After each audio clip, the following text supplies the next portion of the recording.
Hey everybody, welcome back to my channel. Just wanted to update you real quick on the mushroom hunt. We got 2.5 pounds of Morel mushrooms. Now these are dehydrated, so it's not even close to 2.5 pounds anymore.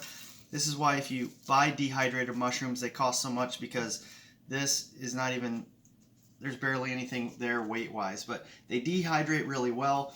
And I have a video if you want to check that out. I'll put a link in the description, but basically I cut them in half just like I do if I'm going to cook them, and we dehydrate them. These took about 12 hours because they were kind of dry already, but 12 to 24 hours in a dehydrator works out perfect.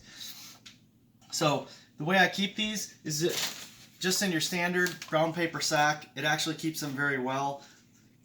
Rehydrating them, a lot of people don't like to do that, but they rehydrate pretty well. We've actually have a video on rehydrating. Check that out if you want to do it. Now, I know rehydrating is not quite the same as fresh, absolutely agree, but they do turn out well, and since you can only get these one time a year, I'll take them a little different than fresh dehydrated, but you can use them in spaghetti sauce, anything you use mushrooms in, it works out perfect. The next thing I'm going to do is cook up some of these fresh ones that I have left. Like I said, I cut these in half.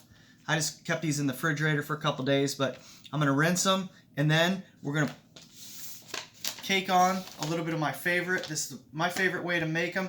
I have another video on this if you want to know how to make them, but I coat them in Drake's Crispy Fry Mix, put them in a pan with some butter, fry them up till they're nice and crispy, and these are delicious. So, mushroom season's not over, but I'll update if we find more. Otherwise, thanks for stopping. Click that thumbs up, like this video, subscribe to my channel if you haven't already.